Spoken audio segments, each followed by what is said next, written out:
तर आजच्या व्हिडिओमध्ये आपण बघणार आहे अशी एक स्ट्रॅटेजी, त्याचं नाव आहे गॅमा ब्लास्ट स्ट्रॅटेजी, ज्यामध्ये आपण मंथली एक्सपायरीला त्याच्यामध्ये एक चांगल्या प्रकारे आपण प्लॅन करू शकतो आणि त्याचं रिस्क रिवॉर्ड काय आहे, त्याच्यामध्ये विनिंग प्रोबॅबिलिटी कशी असते, एंट्री कशी घ्यायची, एक्झिट कसं करायचं विथ प्रॅक्टिकल नॉलेज, ज्यामध्ये मी स्वतः आज एक ट्रेड घेतला होता, तर ते पण तुम्हाला त्यामध्ये शो करणार आहे.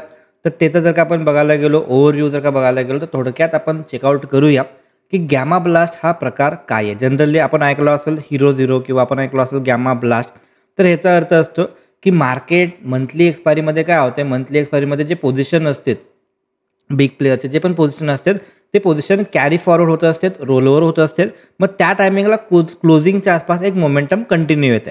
आणि जनरली काय होते, सपोज 12 महिन्याचे 12 एक्सपायरी असतील, मंथली एक्सपायरी 12, त्या 12 मधले 6 ते 8 एक्सपायरी असे असतात जे की कंटिन्यू डायरेक्शन फिरत आहेत. मोस्टली 3 ते 4 एक्सपायरी असे असतात जे मे बी साईडवेज जाऊ शकतात. म्हणजे ओव्हरव्ह्यू जर का आपण बघायला गेलो तर अबाउट 70% त्याच्यामध्ये विनिंग प्रोबॅबिलिटी आहे आणि 30% लुझिंग प्रोबॅबिलिटी आहे. ओके, पण ह्याच्यामध्ये जर का आपण प्रॉपर रिस्क मॅनेजमेंट केलं, रिस्क रिवॉर्ड प्रॉपर यूज केला, तर किती पण विनिंग प्रोबॅबिलिटी आपली कमी जरी असेल तरी पण त्याच्यामध्ये चांगल्या प्रकारे आपण अर्निंग करू शकतो विथ द एक्झाम्पल. त्याच्यामध्ये मी तुम्हाला प्रॉपर नॉलेज पण सांगतो. आता जनरली काय आहे की गॅमा ब्लास्टचा अर्थ कसा असतो की टाइम डिके नावाचा एक प्रकार आहे ऑप्शन बाईंगमध्ये. ऑप्शन बाईंग करत असाल किंवा ऑप्शन ट्रेडिंग करत असाल तर टाइम डिके होत असते आणि most of probability time value जी असते ती कमी कमी कमी होत जाते एक्सपायरीच्या दिवशी आणि क्लोजिंगच्या टायमिंगला ऑलमोस्ट 3, 3.15, 3.18, 3.17ला ते झिरोच्या आसपास होते. 0.05 किंवा 0.01च्या आसपास ती प्राईस येत असते. मग जनरली काय होतं की मार्केट चालू आहे 9:15 पासून 3:30 पर्यंत आणि मंथली एक्सपायरी जी आहे, ओके, मोस्टली निफ्टीमध्ये मी सांगतोय किंवा तुम्ही सेन्सेक्स किंवा बघू शकता बॅकटेस्टिंग करून, पण मोस्टली निफ्टी असेल किंवा बँक निफ्टी असेल किंवा मिड कॅप निफ्टी असेल, ह्यांची जी मंथली एक्सपायरी आहे किंवा फिन निफ्टी असेल, ह्यांची जी मंथली एक्सपायरी आहे ही मंथली एक्सपायरी आहे मंगळवारी. ओके, आणि महिन्याच्या एक्सपायरीच्या दिवशी प्लॅन काय करायचा आहे, तर ऑलमोस्ट आपली जी एंट्री राहील, ओके, एंट्री राहील तुमची आफ्टर 2:30 PM. ओके, 2:30 PM नंतर आपण ह्याच्यामध्ये प्लॅन करू शकतो. आणि याच्यामध्ये एंट्री कुठे घ्यायची, काय स्ट्रॅटेजी आहे, सगळ्या गोष्टी आपण ह्या व्हिडिओमध्ये डिस्कस करणार आहे. तर पेन आणि पेपर जरूर घेऊन बसा. जर का काही नवीन वाटलं तर डेफिनेटली राईट डाऊन करू शकता. आणि व्हिडिओ कुठं पण आवडला तर डेफिनेटली लाईक करायला विसरू नका. आता आपण बघूया की स्ट्रॅटेजीच्या बाबतीत. ओके, तर ह्याच्यामध्ये जर का आपण बघायला गेलो तर सी आणि पी असे बोथ पार्ट आहेत. आता ज्यावेळी मार्केट अपसाईडला जाते त्या टायमिंगला सी अपसाईड जातो, मार्केट डाऊनसाईडला येते त्या टायमिंगला पी अपसाईड जातोय. पण सपोज जर का आपण ₹2चा प्रीमियम किंवा आपण सपोज ₹5चा प्रीमियम बाय केला सीईचा आणि ₹5चा प्रीमियम बाय केला आपण पीईचा, तर काय होईल, वर्स्ट टू वर्स्ट कंडिशन म्हणजे मार्केट जर का आपला अगेन्स्ट गेलं तर आपला जे ₹10चा जो लॉस आहे हा तर आपला फिक्स आहे. पण प्रॉफिट जे आहे ना, प्रॉफिट हे अनलिमिटेड आहे, इन्फिनिटी प्रॉफिट आहे. म्हणजे काय की झिरो किती होणार आहेत, हेच 2 प्रीमियम झिरो होतील जर मार्केट मोमेंटम दाखवलं नाही तर. इमॅजिन मार्केट असं साईडवे दाखवलं तर हे 2 प्रीमियम काय होतील, मेल्ट होतील, झिरो होतील. पण सपोज मार्केट एक डायरेक्शन डाऊन साईडला आला किंवा एक डायरेक्शन अप साईडला गेला तर जो ₹5चा सी आहे हा मे बी ₹10, ₹20, ₹25, ₹50 पर्यंत किंवा इन्फिनिटी, त्याला नो ते असं सांगू नाही शकत, इन्फिनिटी मुवमेंट येते. जसं मार्केट फिरेल त्या प्रमाणात मोमेंटम येते. सेकंड सिनारिओ हा आहे की ज्यामध्ये जर का सपोज ₹5चं मार्केट पडलं आहे, ₹5चा पुट किती वेळा पण जाऊ शकतो, 20, 30, 40, 50, 60. आणि इंटरेस्टिंग ही गोष्ट आहे की जो ₹5चा आपण कॉल बाय केला आहे, ₹5चा पुट बाय केला आहे, इमॅजिन मार्केट जर कंटिन्यू अपसाईडला गेला तर तो जो कॉल आहे तो कॉल तुम्हाला प्रॉफिट करून देईल, बट जो पुट आहे ना तो पुट तुम्हाला काय करून देईल, झिरो होऊन जाईल. म्हणजेच काय, ₹5 झिरो होऊन जातील. बट या ठिकाणी सपोज कॉलचा प्रीमियम गेला आहे तुमचा ₹40, पुटचा प्रीमियम तुमचा गेला आहे ₹0, तर ह्याच्यामध्ये नेट टू नेट इनिशियल तुम्ही ₹10 टाकलेत म्हणजे ₹5 कॉल, ₹5 पुट म्हणजे ₹10 आपले खर्च झालेत. ₹40ला गेला म्हणजे ₹30 नेट टू नेट प्रॉफिट आहे. रिस्क किती रुपयाची होती, ₹10ची रिस्क होती, रिवॉर्ड कितीचा आला, ₹30चा आला. ह्याला थोडंसं मॉडिफाय पण आपण अजून करू शकतोय.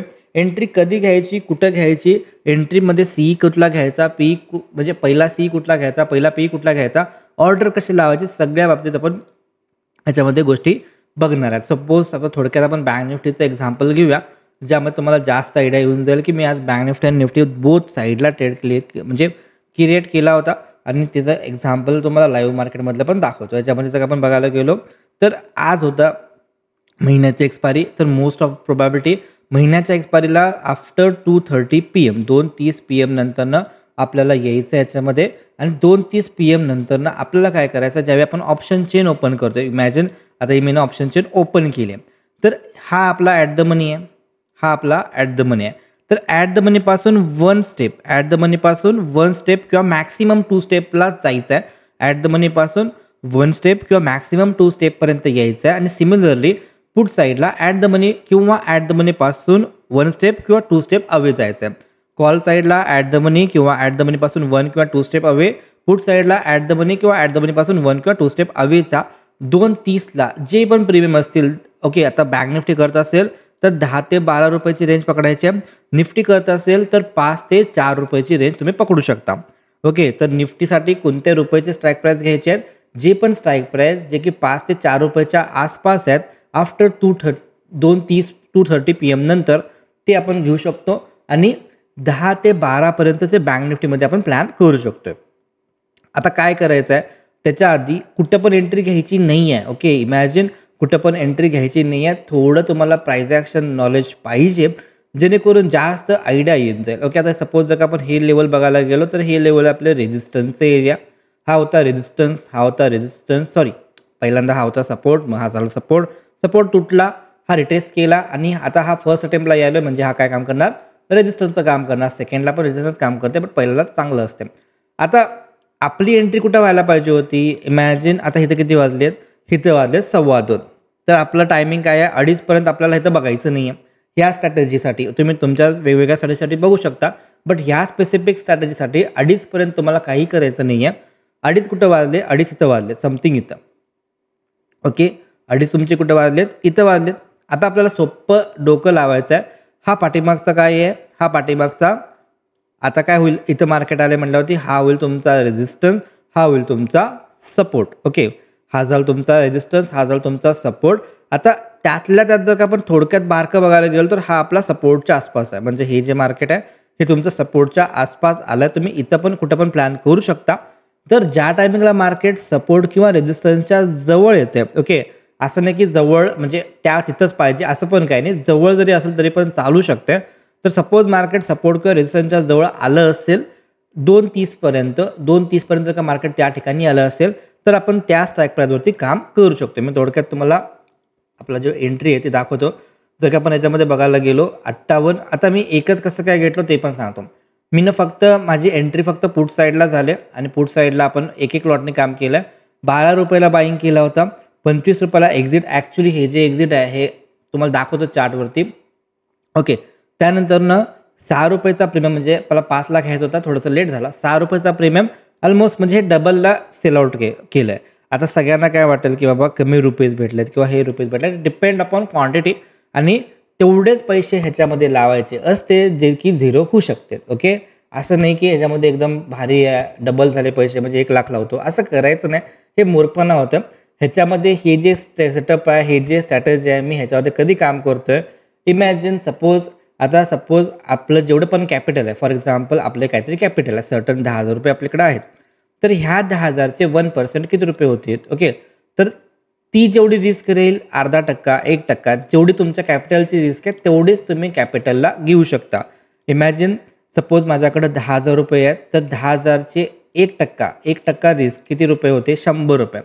मी तेवढी रिस्क घेऊ शकतो का, आन्सर आपल्याला करायचा आहे. जर आन्सर येस आलं तेवढेच अमाऊंट ह्याच्यामध्ये लावा. ओके, जर का सपोज तुम्ही ह्याच्यावरती तुमच्याकडे 10,000 कॅपिटल आहे, मग 10च्या 10,000 टाकला तर मग अडचण आहे. ओके, मग अडचण आहे. ओके, 1% to 2%च रिस्क घ्या, त्याच्यापेक्षा जास्त रिस्क घेऊ नका. आणि ती रिस्क कोणती मी घेतो की ज्या टायमिंगला मी ऑलरेडी याच्यामधून काही ना काहीतरी अर्निंग करतो. ओके, आणि सपोज मी ऑलरेडी 2,000, 5,000, 20,000, 40,000 जर का बुक केले असतील तर मग मला तिथं 500, 1,000 रुपयाचा स्टॉप लॉस ठेवून मी त्याच्यापेक्षा जास्त रिवॉर्ड घ्यायचा प्रयत्न करतोय.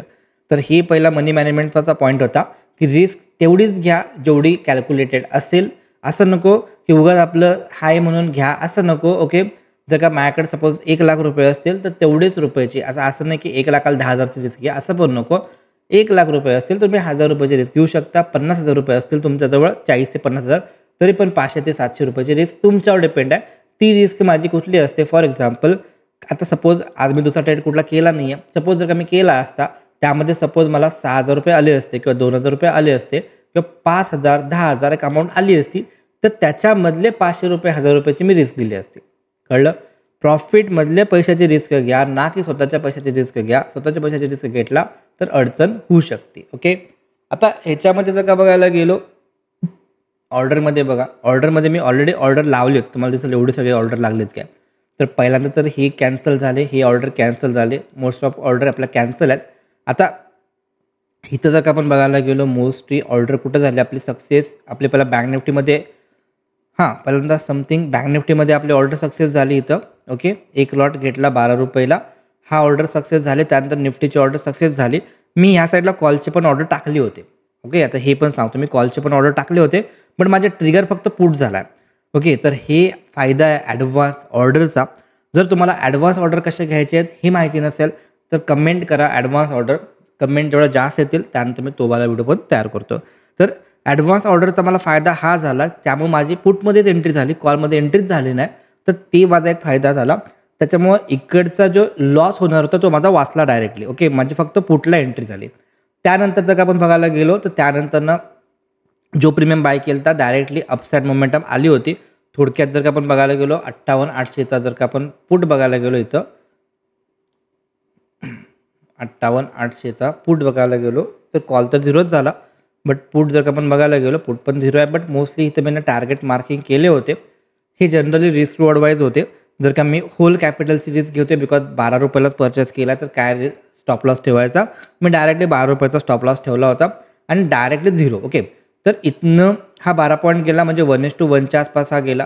त्यानंतरनं अगेन ह्याच्यावरती गेला, अगेन ह्याच्यावरती गेला, अगेन इथं. पण व्होलॅटिलिटी एवढी होती की एवढं फास्ट अप अँड डाऊन व्हायला ते. मी जसं इथं बाईंग केला, ओके, 12च्या आसपास समथिंग इथं कुठेतरी बाईंग झाले आहे. ओके. ह्या ठिकाणी कुठेतरी बाईंग झालं आहे.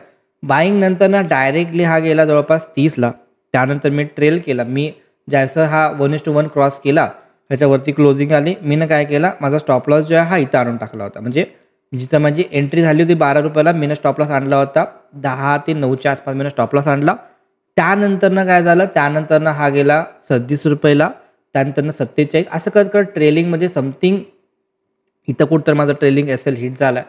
ओके. इमॅजिन जर का आपण इथं बघायला गेलो समथिंग आपली पोझिशन तर 25च्या आसपास माझा ट्रेलिंग असेल, याच्यामध्ये हिट झाला 25 समथिंग इथं कुठंतरी आहे. ओके. ह्या कॅन्डलला कुठंतरी, ओके, समथिंग ही जी लाल इथं ॲरो दिसतो ह्या समथिंग इथं कुठंतरी माझा SL हिट झालेला आहे. बिकॉज एवढी व्होलॅटिलिटी होती.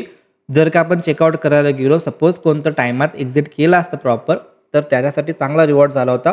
कारण की ₹12चा प्रीमियम मोस्टली गेला आहे जवळपास 66 पर्यंत. आता एवढं तर आपल्याला माहिती नाही, बट 50 पर्यंत इझी गेला होता, 60 पर्यंत पण गेला होता. जर का आपण सोप्या भाषेत कॅल्क्युलेट करायला गेलो, हे जे हाय गेला 67चा गेला, मी 62 पकडतो आणि 12ची माझी एंट्री आहे, तर नेट टू नेट 50 पॉईंट ह्याच्यामध्ये आले होते. आणि टू 35 तर चेकआउट करू शकता. समथिंग 1700 ह्याच्यामध्ये प्रॉफिट असता. ओके. मला दिसत पण होता, बट मी ट्रेल केला त्याच्यामुळे ट्रेलिंग SL हिट झाला. त्यानंतर व्होलॅटिलिटी पण खूप होती, त्यामुळे मार्केटला एक्झिट करताना थोडंसं प्रीमियममध्ये जास्त चेंजेस आलेत. आता सिमिलर निफ्टीमध्ये पण तसंच होतं सिनारिओ. आता याच्यामध्ये सोपी गोष्ट काय आहे की हे जे ब्लास्ट त्याला बोलतो आपण गॅमा ब्लास्ट, तुम्ही नोटीस करताय तर इकडं पुट फिरला पण, सॉरी, स्पॉट जास्त मुवमेंट पण दिली नाही आहे, पण हे का मोमेंटम दिली, बिकॉज ऑफ गॅमा ब्लास्ट. तर ह्याला बोलतो आपण गॅमा ब्लास्ट. हा प्रत्येक वेळी काम करतो असं पण नाही आहे. जर 10 मंथली एक्सपायरी असतील त्यामधले 7 एक्सपायरीमध्ये काम करते. विनिंग प्रोबॅबिलिटी मोर दॅन 66% आहे, कारण की एकच ठिकाणी लॉस आहे जर मार्केट साईडवे गेला तर. अदरवाईज प्रॉफिट असतो. आणि रिस्क जी घ्यायची आहे कॅल्क्युलेटेड रिस्क घ्या. म्हणजे असं नाही की सगळेच कॅपिटल लावून टाकले आणि झिरो झाले, असा प्रकार नाही करायचा. आपण आपलं जे प्रॉफिट आहे त्या प्रॉफिटवरती तुम्ही रिस्क घेऊ शकता, किंवा 1% ऑफ युअर कॅपिटल ह्याच्यावरती तुम्ही रिस्क घेऊ शकता. ज्यावेळी मी एंट्री घेतली, मी असं ठरवलं होतं की माझे पैसे झिरो होऊ शकतील, बट रिवॉर्ड मला 1:3, 4, 5, 6 असा यायला पाहिजे. तो गेला पण आहे. जर का आपण बघायला गेलो तर जवळपास ह्याच्यामध्ये 5 पट 4 पट गेलं आहे, बट कंटिन्युएशन मोमेंटम नाही आली, बिकॉज ऑलरेडी मार्केटनं ट्रॅव्हल केलं होतं. त्याच्यामुळं मला पण हे वाटत होतं की हे जास्त फिरणार नाही, बिकॉज कसं आहे की इथून इथं पण ऑलरेडी मार्केट स्ट्रेच झालं होतं. तेच हे जर का टाईम इथं जर का मार्केट इमॅजिन 2-2.5च्या आसपास जर का आला असता तर आपल्याला हा खूप चांगल्या प्रकारे फिरला असता. तर ह्या ठिकाणी 1:10 पण गेला असता, 11-12 पण गेला असता. म्हणजे हा प्रीमियम जो आहे हा 100, 120, 140ला पण गेले असते, जर हा प्रॉपर एका लेवल, म्हणजे ह्या टायमिंगला इथं यायला पाहिजे होता 2:30 म्हणजे 2:30 नंतरनं. तोच समथिंग 2च्या आसपास इथं आला होता, 2:15च्या आसपास. त्यामुळे आपल्याला ती मोमेंटम नाही भेटली. बट थोडक्यात काय की ही पण मोमेंटम काही खराब नव्हती आणि तिथं पण आपल्याला चांगल्या प्रकारे वे भेटला आहे. आता ज्यांना कमी रिस्क घ्यायची आहे बट चांगले रिवॉर्ड पाहिजे असेल त्यांच्यासाठी चांगल्या प्रकारचं सेटअप आहे हे. फक्त एकच आहे की बाबा पैसे सगळे लावायचे नाहीत, झिरो पण होऊ शकतात. ओके. फक्त ज्या टायमिंगला मार्केट फिरते आणि शक्यतो हे जे वे सांगितलं आहे हा एव्हरी वीकली एक्सपायरीला करायचा नाही. फर्स्ट थिंग वीकली एक्सपायरीला हे चालत नाही. ओके. आता ज्यांनी लास्टपर्यंत बघितले त्यांच्याही कामाचं आहे. ज्यांनी पहिलं थोडंसं बघितले, थोडंसं इन्फॉर्मेशन कळाली, कट केलं तर त्यांना प्रॉब्लेम आहे. ही वीकली एक्सपायरीला यूज करू नका. ओन्ली मंथली एक्सपायरीला प्लॅन करा आणि त्याच्यामध्ये पण मंथलीच्या सगळेच्या सगळे मंथ फिरणार नाही आहेत. तुम्हाला थोड्या प्रमाणामध्ये 10 पैकी 7-8 फिरतील. 2-3 मध्ये SL जाऊ शकतो. तो पण ॲक्सेप्ट करावा लागेल आणि प्रॉफिट पण ॲक्सेप्ट करावं लागेल. प्रॉपर ट्रेलिंग जर का तुम्ही याच्यामध्ये यूज केला चांगल्या प्रकारे बेनिफिट होऊ शकतो. ओके.